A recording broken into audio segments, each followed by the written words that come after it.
사도신경으로 신앙 고백하심으로 주일 예배를 하나님께 드리겠습니다. 전능하사 천지를 만드신 하나님 아버지를 내가 믿사오며 그 외아들 우리 주 예수 그리스도를 믿사오니 이는 성령으로 잉태하사 동정녀 마리아에게 나시고 본디오 빌라도에게 고난을 받으사 십자가에 못 박혀 죽으시고 장사한 지 사흘 만에 죽은 자 가운데서 다시 살아나시며 하늘에 오르사 전능하신 하나님 우편에 앉아 계시다가 저리로서 산 자와 죽은 자를 심판하러 오시리라. 성령을 믿사오며 거룩한 공예와 성도가 서로 교통하는 것과 죄를 사하여 주시는 것과 몸이 다시 사는 것과 영원히 사는 것을 믿사옵나이다. 아멘. 찬송가 393장 찬양하겠습니다.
일용할 모든 것 내려주시니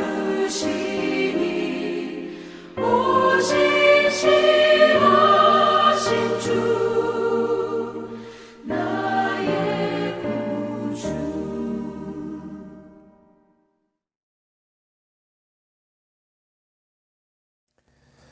이번 주부터 저희가 주기도문을 설교로 하는 기간 동안에는 기도의 시간에 주기도문으로 다 같이 기도하도록 하겠습니다. 주기도문으로 기도하겠습니다. 하늘에 계신 우리 아버지여, 이름이 거룩히 여김을 받으시오며 나라에 임하옵시며 뜻이 하늘에서 이루어진 것 같이 땅에서도 이루어지리이다. 오늘날 우리에게 일용할 양식을 주옵시고 우리가 우리에게 죄 지은 자를 사하여 준 것 같이 우리 죄를 사하여 주옵시고 우리를 시험에 들게 하지 마옵시고 다만 악에서 구하옵소서. 대개 나라와 권세와 영광이 아버지께 영원히 있사옵나이다. 아멘. 하나님 말씀 보겠습니다. 하나님 말씀은 마태복음 6장 9절에서 10절까지 말씀입니다. 마태복음 6장 9절 10절 말씀을 제가 봉독하겠습니다. 그러므로 너희는 이렇게 기도하라. 하늘에 계신 우리 아버지여, 이름이 거룩히 여김을 받으시오며 나라가 임하시오며 뜻이 하늘에서 이루어진 것 같이 땅에서도 이루어지리이다. 아멘. 하나님 말씀 보겠습니다. 하나님 말씀 마태복음 6장 9절에서 10절까지 말씀입니다. 마태복음 6장 9절에서 10절까지 말씀을 제가 봉독하겠습니다. 그러므로 너희는 이렇게 기도하라. 하늘에 계신 우리 아버지여, 이름이 거룩히 여김을 받으시오며 나라가 임하시오며 뜻이 하늘에서 이루어진 것 같이 땅에서도 이루어지이다. 아멘. 오늘 저희가 읽은 본문은 주님께서 가르쳐 주신 기도에 관한 부분입니다. 이 내용은 마태복음과 누가복음에 각각 등장하게 되는데 각 책의 내용은 조금씩 다른 점을 가지고 있죠. 내용에 관한 것이 아니라 예수님께서 주기도문을 가르쳐 주신 배경의 차이에 관한 것입니다. 누가복음에서는 제자들이 기도를 가르쳐 달라라는 요청에 대한 답으로 주신 것이지만 마태복음에서는 하나님 나라의 의에 관한 말씀 중에서 사람에게 보이려고 의를 행하지 말라라는 그 가르침의 한 부분으로 기도에 관한 내용 중에 하나로 포함이 되어 있습니다. 그래서 그러므로라는 말로 시작을 하고 있죠. 이 주기도문은 사람들에게 보이기 위하여 기도하거나 혹은 주여 주여 믿습니다와 같이 기도 중에 중언부언하고 말을 많이 하는 이들에게 이렇게 기도하라라는 명령으로 주어진 말씀입니다. 그러나 오늘날 주기도문은 잘 쓰이지 않는 것이 현실이지요. 소위 교회에서 드리는 공예배에서는 그 마침을 목사들의 축도로 하고 목사들이 없는 모임에서나 사회자가 그 모임을 끝내는 순서로 사용하는 것이 오늘날 주기도문이 처해 있는 현실입니다. 우리는 여전히 주님께서 경계하시며 행하지 말라라고 하신 그 모습대로 기도를 드리고 기도를 하기보다는 기도를 받는 것을 더욱 좋아하는데 그런 습관을 버리라고 가르치시고 그러므로 이렇게 기도하라라고 가르쳐 주신 그 주기도문을 좋아하지 않는다라는 것입니다. 주기도문이 인기가 없는 데는 이유가 있습니다. 그것은 이 내용이 인간의 삶과 관련된 내용들을 뒤로 미루고 있다라는 점입니다. 주기도문의 내용은 하나님 나라에 관한 것과 사람의 삶에 관한 것으로 이루어져 있는데 하나님 나라에 관한 것이 먼저 기도된다라는 특징이 있습니다. 그런데 이것이 사실은 아주 중요한 부분이죠. 사실 기도라는 것은 기독교에만 있는 전유물은 결코 아닙니다. 세상의 모든 종교는 어떤 형태로든 자신의 신앙의 대상들에게 기도라는 행위를 합니다. 그렇다면 다른 종교의 기도와 기독교의 기도에는 어떤 차이가 있는가? 그것은 기도의 기원, 즉 기도의 출발점이 다르다는 데에 있습니다. 다른 종교의 기도는 언제나 인간의 욕망에서부터 그 기도가 출발을 합니다. 그것이 지극히 세속적이냐 혹은 좀 더 이타적이고 고차원적인 내용이느냐 하는 차이는 있겠으나 기도란 결국 자신이 무엇인가를 얻기 위해 신적인 존재에게 구하는 행동입니다. 그러기에 기도하는 사람이 항상 주체가 되어지게 되고 기도를 듣는 신은 그것을 듣고 충족시켜주는 충실한 대리자일 뿐입니다. 이런 종교적인 측면에서 보면 기독교인들의 기도 습관도 다른 종교인들의 기도 모습과 크게 다르지 않습니다. 대부분의 크리스찬들에게도 기도란 결국 자신의 소원을 이루기 위한 방편이 되거나 혹은 어려운 상황을 헤쳐나가기 위한 도구일 때가 허다하기 때문입니다. 그래서 기도와 관련해서 많은 성도들이 관심을 갖는 것은 늘 얼마나 응답을 받았는가 혹은 얼마나 빨리 문제가 해결되었는가에 관한 것들입니다. 기도뿐만이 아니라 우리 신앙의 주된 관심사는 언제나 나 아니면 내 가족입니다. 그래서 항상 모든 간구의 앞에는 내가 붙게 되죠. 나의 나의 어떤 것, 이것들을 기도한 후에야 비로소 기도의 시선이 다른 곳으로 향하게 되어지게 됩니다. 그러나 기도를 가르쳐 달라는 제자들의 간구에 대한 답으로도 또 하나님 나라의 의에 관한 차원에서도 예수님의 관심은, 예수님의 기도의 내용은 언제나 하나님에 관한 것이 가장 우선시 되었다라는 것입니다. 주기도문의 처음은 하늘에 계신 우리 아버지여 라는 부름으로 시작을 합니다. 이것은 우리 기도의 대상이 누구인지를 밝히시는 것입니다. 사실 대부분의 종교들은 자신들의 신의 이름을 부르는 것으로부터 기도가 시작되어지게 됩니다. 그런데 주께서 우리에게 가르쳐 주신 그 기도는 우리가 누구를 부르며 기도해야 되는지 그 이름을 가르쳐 주신 것이 아니라 기도하는 우리와 우리의 기도를 받으시는 분의 관계를 보여주시는 것으로 시작을 하고 있습니다. 누가복음 15장에 집 나간 아들을 기다리는 아버지의 비유를 보게 되면 이 집 나갔던 둘째 아들은 자신의 허물을 기억하며 아버지에게 자신을 아들이 아닌 종으로 취급해 달라고 요청을 합니다. 그러나 아버지는 돌아오는 아들에게 원래의 신분을 회복시켜 주었죠. 먹을 것, 입을 것, 잠잘 곳이 없는 이들에게 그런 것들을 제공해 주는 것은 꼭 가족이 아니어도 얼마든지 할 수 있는 일입니다. 그러나 아들의 허물로 인하여 파괴되었던 그 부자지간의 관계를 회복시켜 주시는 것이야말로 아버지만 할 수 있는, 아버지가 보여줄 수 있는 가장 큰 사랑인 것입니다. 오늘 본문에서 예수께서 제자들을 향하여 그 거룩하신 하나님을 아버지라고 부르라 하신 것은 단순히 기도 가운데 하나님과 우리 사이의 친밀감을 높이기 위한 방법으로 주신 것이 아닙니다.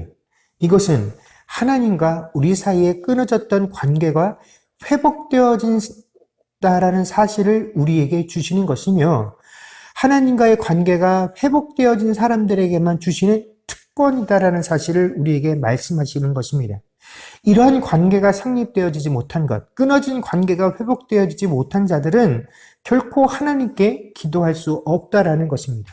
그러므로 기독교에서 기도한다라는 것은 다른 종교에서처럼 그 기도를 받는 대상과 기도드리는 자의 어떤 관계나 인격적인 문제는 아무런 관계가 연관성이 없이 그저 자신이 드리는 치성만 있다라고 한다면 얼마든지 기도드릴 수 있는 그런 관계가 형성되어지는 것이 아니라 아버지와 아들이라는 끊어졌던 관계가 회복되어지는 이 인격적인 관계를 기반으로 하는 영적 교감을 토대로 하여지는 것이 바로 기독교 기도의 가장 큰 특징이다라는 것입니다. 그런데 누구나 다 하나님을 아버지라 부를 수 있게 되어지는 것이 아닙니다. 자기가 그렇게 부르고 싶다라고 해서 부를 수 있는 것이 아니고 자신이 그렇게 불렀다고 해서 하늘에 계신 아버지가 우리 아버지가 되어지는 것이 아니다라는 것입니다. 이것은 오직 예수 그리스도만을 통하여 가능한 일이지요. 그래서 그 기도는 내용과 순서가 다른 종교의 기도와 다를 수밖에 없다라는 것입니다. 여러분, 우리가 아무리 중요한 일을 앞에 놓고 기도하게 된다라고 할지라도 또 우리의 간구가 일반 사람들의 상식을 넘어서는 특별한 수준에 있다라고 할지라도 그래서 심지어 영혼의 구원을 간절하게 원하는 기도가 되거나 어떠한 민족과 국가의 선교를 위한 기도라고 할지라도 우리 기도의 가장 주된 관심사요 내용은 늘 하나님이 먼저 되어야 하는 것입니다. 그래서 주님이 가르쳐주신 기도의 맨 처음은 하나님과 관련된 세 가지 간구로 시작을 합니다. 그 첫 번째 간구가 이름이 거룩히 여김을 받으시오며입니다. 한국이나 이곳 캐나다에서나 사람들이 놀라거나 혹은 무의식 중에 또는 무엇인가에 의지하고자 하는 마음이 강할 때 그 입술을 통해서 가장 흔하게 나오는 단어 중에 하나가 하나님이라는 말입니다. 하나님 맙소사, 아이고 하나님, 혹은 주여 같은 표현을 습관적으로 내뱉게 되지요. 이것은 신자라고 해서 크게 다를 바가 없습니다. 우리는 하나님의 이름을 망령되이 일컫지 말라라고 하신 10계명의 세 번째 계명을 기억합니다. 이것은 금지의 명령이죠. 그렇기 때문에 하지 않는 것만으로도 이 계명을 잘 준수한 것이다 라고 볼 수 있습니다. 그러나 주기도문은 우리에게 단순히 하나님의 이름을 망령되이 일컫는 수준에서 멈추는 것이 아니라 그 이름이 거룩히 여김 받으시기를 간구하는 것을 모든 기도의 제 첫 번째 간구의 내용으로 가르치고 있습니다. 만약 우리가 하나님께 단 한 가지의 내용으로밖에 기도할 수 없는 상황이 되었을 때, 혹은 주님께서 단 한 가지의 기도만을 들어주신다라고 했을 때, 과연 우리는 무엇으로 하나님께 기도해야 할까요? 바로 여기에 대한 답이 이름이 거룩히 여김을 받으시오며입니다. 사실 이 이름과 거룩함의 관계는 유대인들에게는 굉장히 민감한 내용입니다. 원래 이스라엘 사람들은 하나님을 굉장히 거룩한 존재로 인식을 하기 때문에 만약 사람이 직접 대면하여 하나님을 보게 되면 그 거룩함으로 인해서 하나님을 보는 자들은 다 죽게 될 것이다 라고 믿었습니다. 그리고 심지어 그 거룩하신 하나님의 이름을 부르는 것조차도 두려워하고 조심을 했지요. 그래서 그들은 구약 성경을 기록하거나 읽는 과정에서 하나님을 뜻하는 야훼라는 단어가 등장하면 그 단어를 야훼라고 읽지 아니하고 아도나이라는 이름으로 대신하여 읽었습니다. 너무 거룩하신 분이기 때문에 그 이름조차도 함부로 부를 수 없었던 것이죠. 그리고 성경을 기록하던 서기관들은 이 단어를 기록해야 하는 경우에는 꼭 손을 다시 씻고 와서 그 단어를 기록을 했습니다. 그만큼 그 이름을 거룩한 것으로 여겼던 것이죠. 그러나 하나님의 이름이 이런 식으로 거룩히 여김을 받으시는 것은 결코 아닙니다. 그렇다면 어떻게 그렇게 되어질 수 있습니까? 사실 사람이 행하는 것으로 하나님의 이름이 영광을 받으시거나 그 이름이 거룩히 여김을 받으시는 경우는 거의 없습니다. 왜냐하면 우리는 본성이 약하고 또 죄로 인하여 이미 타락한 존재이기 때문에 그렇습니다. 신자들이 자신의 삶과 자신이 이룩한 것을 토대로 해서 하나님의 영광을 운운하지만 이것은 단지 나의 표현이고 나의 생각일 뿐이지 실제로 이것으로 인해서 주님께서 영광을 받으시거나 그 영광이 높아지거나 거룩하심을 입지는 않습니다. 사실 이러한 관계가 가능하다라고 해도 문제가 됩니다. 왜냐하면 사람이라는 존재가, 신자가 이 세상을 살면서 자신이 이룩하고 자신의 말과 행동을 통하여 하나님의 이름의 영광을 드러내는 경우보다는 그 영광을 가리는 경우가 훨씬 많기 때문에 그렇죠. 하나님께서는 우리가 영광을 돌리는지와는 상관없이 이미 그 영광이 충만하신 존재이시며 우리가 그 이름을 거룩하게 함과는 상관없이 이미 그 이름의 거룩하심이 충만하신 존재입니다. 왜 그러냐면 빌립보서 2장 8절에서 11절 말씀을 보게 되면 사람의 모양으로 나타나사 자기를 낮추시고 죽기까지 복종하셨으니 곧 십자가에 죽으심이라. 이러므로 하나님이 그를 지극히 높여 모든 이름 위에 뛰어난 이름을 주사 하늘에 있는 자들과 땅에 있는 자들과 땅 아래에 있는 자들로 모든 무릎을 예수의 이름에 꿇게 하시고 모든 입으로 예수를 그리스도를 주라 시인하여 하나님 아버지께 영광을 돌리게 하셨느니라. 아멘. 근데 놀라운 사실은 이런 내용들을 우리 신자들만이 알고 있다라는 것입니다. 세상은 이러한 내용을 알지 못하지요. 들어도 인정하지 않습니다. 그러나 그들이 이러한 내용들을 인정하느냐 하지 아니하느냐와는 상관없이 하나님께서 이미 행하신 일들은 하나님께서 이미 결정하시고 명하신 일들은 사라지지도 바뀌어지지도 않는 진리이다라는 것입니다. 그러므로 하나님께서 예수의 이름을 모든 이름에 뛰어난 이름으로 하셨다라는 그 사실을 믿는 자들만이 할 수 있는 간구가 바로 이름이 거룩히 여김을 받으시오며입니다. 사랑하는 성도 여러분, 우리의 기도는 어디를 향하고 있으며 무엇을 향하여 달려가고 있습니까? 우리의 간구가 온통 나 자신에게 집중되어 있지는 않습니까? 물론 내가 주목받는 것이 목적이 되어서 기도하는 것은 아니다라고 할지라도 우리는 항상 내가 가는 이 길이, 내가 행하는 이 일이야말로 하나님의 이름의 영광이 되며 그분의 이름을 거룩하게 하는 그런 길이 될 것이다라는 사실을 믿어 의심치 않습니다. 그러기에 그 길에 하나님이 함께 하시며 복 주시기를 간절히 원한다라는 것입니다. 그러나 여러분,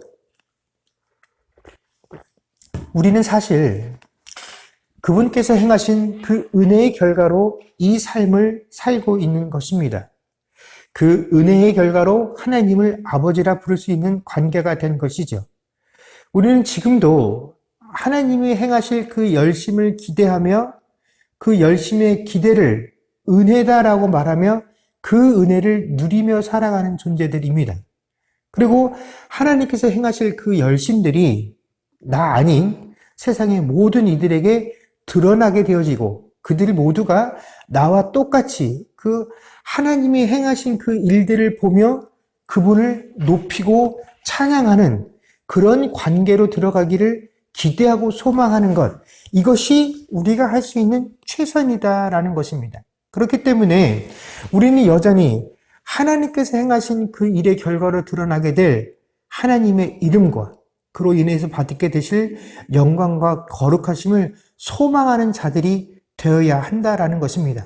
내가 무엇을 하겠다라고 기도하는 자들이 아니라 내가 무엇을 해야 할 것인지에 앞서서 하나님의 이름이 먼저 거룩히 여김을 받으시기를 늘 간구하고 소망하는 자들이 되어져야 하고 그 이후의 방법론은 그 다음에 따라 나오는 것들이어야 한다라는 것입니다. 그러므로 모든 이름 위에 뛰어나신 그분의 이름이 거룩히 여김 받으시는 그 일이 온 땅에 가득해지기를 간구하는 자가 되어지는 것은 신자의 가장 첫 번째 되어진 기도의 자세이며 기도의 내용이 되어야 한다라는 것입니다. 두 번째 간구는 나라가 임하시오며입니다.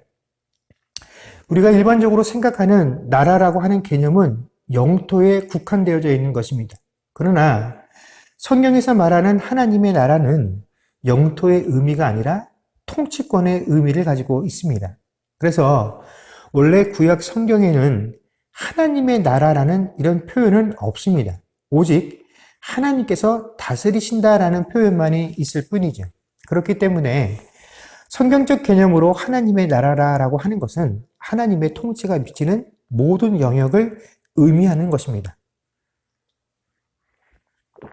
그래서 우리가 구약 성경을 읽다 보면 이 이스라엘이라는 국가는 참 독특하게도 그 이스라엘 주변의 다른 이방 국가들처럼 인간의 왕이 존재함에도 불구하고 왕들은 자신을 백성을 다스리는 자로서 이해하는 것이 아니라 하나님의 종으로 이해를 했고 실제로 이스라엘 백성들을 자신의 백성이 아닌 항상 주님의 백성들로 표현을 해왔습니다. 정상적인 왕들은 그런 인식을 가지고 통치를 해왔죠. 열왕기상 3장 9절 말씀을 보게 되면 솔로몬이 이렇게 하나님께 간구합니다. 누가 주의 이 많은 백성을 재판할 수 있사오리까? 듣는 마음을 종에게 주사 주의 백성을 재판하여 선악을 분별하게 하옵소서. 이 간구에도 등장하는 것처럼 솔로몬은 하나님 앞에서 자신을 하나님의 종이다라고 표현을 하고 자신이 통치하게 될 백성들을 자신의 백성들이 아닌 주의 백성이며 그 주의 백성들을 위하여 자신이 그들이 선악을 잘 분별할 수 있도록 듣는 마음을 달라라고 하나님께 간구하고 있습니다.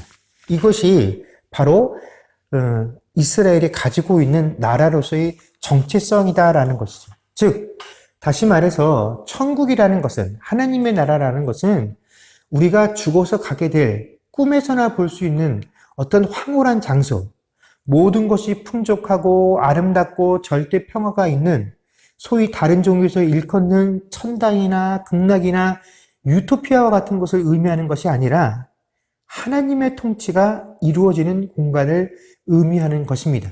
그래서 예수님께서도 우리가 그 나라로 가는 것이 아니라 그 나라가 우리에게 임하는 것이다 라고 말씀하신 것입니다. 하나님이 우리를 하나님의 통치 영역으로 끌어가시는 것이 하나님의 나라가 우리에게 임재한다라는 그 표현의 올바른 의미입니다. 그러므로 지금 우리는 바로 살아서 이 땅에서 하나님의 나라, 즉 천국을 살아가는 것입니다. 그런데 누가복음 17장 20절에서 21절 말씀해 보면 이 하나님의 나라에 대한 의미를 제대로 이해하지 못한 사람들이 하나님 나라에 대하여 오해하는 내용들이 기록되어 있습니다. 누가복음 17장 20절, 21절 말씀입니다. 바리새인들이 하나님의 나라가 어느 때에 임하나이까 묻거늘 예수께서 대답하여 이르시되 하나님의 나라는 볼 수 있게 임하는 것이 아니요 또 여기 있다 저기 있다고도 못하리니 하나님의 나라는 너희 안에 있느니라. 아멘. 많은 유대인들이 메시아가 오셔서 세우게 될 하나님의 나라를 기대하고 갈망했습니다. 그런데 그들이 예상했었던 그 메시아가 세울 하나님의 나라는 바로 세상의 다른 국가들과 마찬가지로 물리적이고 실제적으로, 그래서 눈으로 직접 보고 확인할 수 있는 그런 나라라고 생각을 했습니다. 그러나 예수님께서는 하나님 나라가 이 땅에 임재하는 것은 어떤 현상이나 결과물을 사람의 눈으로 보고 확인할 수 있는 것이 아니라 하나님의 나라는 너희 안에 있다라고 말씀하셨다라는 것이죠.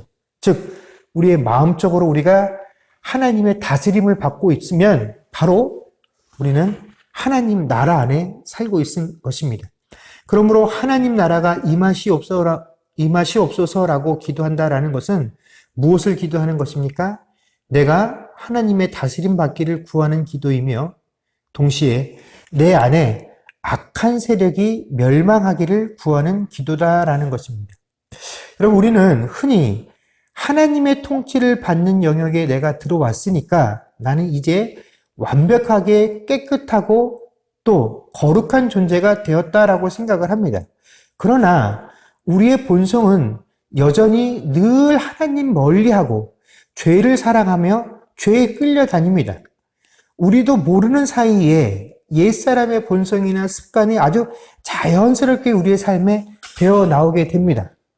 우리는 나는 이미 구원받았으니 내 안에는 오직 하나님의 나라만 존재하고 악한 것은 눈꼽만큼도 존재할 수 없다라고 여기게 됩니다. 하나님이 말씀하시는 그 악함은 나와는 관계가 없고 내 밖에서만 존재하고 일어나는 일이다라고 치부를 합니다. 그러나 주님의 기도는 우리에게 무엇을 요구하고 있습니까? 하나님의 나라의 임재가 있기를 늘 우리에게 기도하라라고 가르치고 계신다라는 것입니다. 그 하나님의 다스리심과 통치가 바로 너에게 임하여야 한다라는 것을 늘 구하라고 우리에게 말씀하신 것이죠. 그 악한 세력이 점령하고 있는 것이 나 아닌 딴 사람의 이야기가 아니라 바로 여전히 악한 세력에게 그 악한 세력의 뜻들이 꿈틀대고 있는 것들을 담고 있는 것이 바로 우리의 마음이기에 그런 마음들이 그들에게 굴복하지 아니하도록 늘 하나님의 나라가 내 안에 임하기를 우리에게 구하라고 가르치신 것입니다. 이 악한 것들이 귀신 들린 자들에게나 나타나거나 혹은 사회적으로 지탄을 받거나 뭔가 정신적으로나 육체적으로 잘못되어진 사람들의 문제가 아니라 스스로를 하나님의 자녀라고 부르기에 주저함이 없는 바로 나를 향한 주님의 가르치심이다라는 것입니다. 그렇기 때문에 이 기도와 간구는 한 번으로 끝나는 것이 아니라 우리가 사는 동안 끊임없이 해야 하는 간구인 것입니다. 내 안에 이미 하나님의 나라가 이루어졌으니 나는 좀 더 고상하고 다른 이들을 위해 기도해야 하는 것이 아니다라는 것입니다. 물론 그런 것도 기도를 해야 하지요. 그러나 그것들이 앞서서 구해져야 할 것들은 내 마음이 늘 하나님의 나라, 즉 하나님의 통치를 받는 것을 기뻐하고 그것을 구하는 삶이 되어야 한다라는 것입니다. 사랑하는 성도 여러분, 과연 내 안에 이 하나님의 나라가 임한 증거가 존재하고 있습니까? 그렇다면 그 증거는 과연 무엇입니까? 우리가 이 세상을 살아가면서 우리의 관심사가 어떻게 하면 주의 지경을 더 이 땅에서 넓힐 것인가 하는 것들을 꿈꾸는 것을 훨씬 더 고상한 기도요, 훨씬 더 기독교인다운 기도다라고 생각들을 합니다. 그러나 물론 그런 기도들도 필요하고 이 땅에서 지경을 넓히는 그런 삶들도 있어야 할 것이나, 그러나 그런 것들이 아닌 여전히 내 안에 소멸되어야 할 이런 악한 세력들, 아직도 내 삶의 모든 영역에 있어서 하나님의 통치와 하나님의 다스리심과 하나님의 주권들이 더 넓게 다스림 받아야 할 것들이 남아있다라는 사실들을 인정하며 그분의 다스림이 더욱더 내 안에 흥황하기를 갈망하고 실제로 그 인도하심에 순종하는 삶을 기도하는 저와 여러분들이 되어지며 한 주간 그런 삶을 살아갈 수 있기를 주의 이름으로 간절히 축원합니다. 기도하겠습니다. 그렇습니다. 주님, 우리가 기도해야 할 내용들이 참 많이 있지요. 그러나 우리의 기도할 모든 내용들, 우리가 간구하기를 원하는 것들 대부분은 다 내가 그 앞에 붙는 것들입니다. 그러나 주님께서 우리에게 가르쳐주신 그 기도의 첫 번째는 내가 붙는 것이 아니라 다 하나님을 향한 것입니다. 우리가 기도를 하고 있는 분도 하나님이요, 우리의 기도를 받으실 분도 하나님이요, 우리 기도의 내용도 가장 먼저 하나님이 되셔야 함을 우리 주님께서 가르쳐 주셨습니다.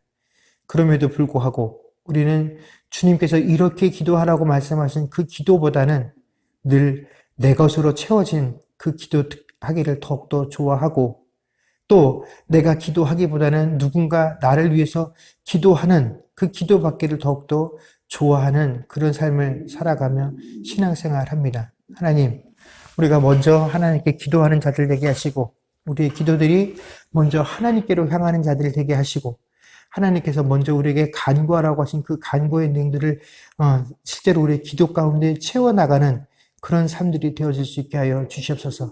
주기도문을 가르쳐 주신 내용이 무엇입니까? 이미 하나님께서 다 행하셨으니 이것으로 끝났고 나는 이제 내 것을 위하여 달려나가야 되는 것이 아니라, 이제 우리가 하나님을 알았으니 이제 내 삶의 모든 영역에 걸쳐 하나님 다스림 받기를 더욱더 기대하고 소망하는 자들 되기를 소망하고, 우리 기도의 모든 것들은 그 이름이 거룩히 여김을 받으시기를 소망하는 것, 즉 하나님께서 행하시고 그 행하심으로 인하여 받게 되실 그 영광들이 이 땅에서 지금도 충만하기를 바라는 것들이 바로 우리의 기도의 첫 번째 간구가 되어야 할 것입니다. 하나님, 여전히 우리를 둘러싸고 있는 삶의 어려움들로 인하여 우리의 기도와 우리의 신앙들의 갈피를 찾지 못하는 이런 상황 가운데서도, 온통 이 사회적인 문제들을 해결하는 것에 팔려있는 이 상황 가운데서도 우리의 기도들이, 우리 삶이 올바른 방향으로 나아갈 수 있도록 하나님께로 향하고 하나님께로 나아갈 수 있는 그런 삶, 그런 한 주가 되게 하여 주시옵소서. 감사드리며 우리 주 예수님의 이름으로 기도드립니다. 아멘. 기도하겠습니다. 지금은 우리 주 예수 그리스도의 은혜와 하나님 아버지의 크신 사랑과 성령님의 교통하심과 충만케 하는 역사가 이제 우리의 기도를 하나님께로 향하며 하나님으로 채우기를 결단하는 주의 백성들과 그들의 가정과 사업과 그들의 자녀와 그 미래와 이 교회 위에 이제로부터 영원토록 함께 있을지어다. 아멘.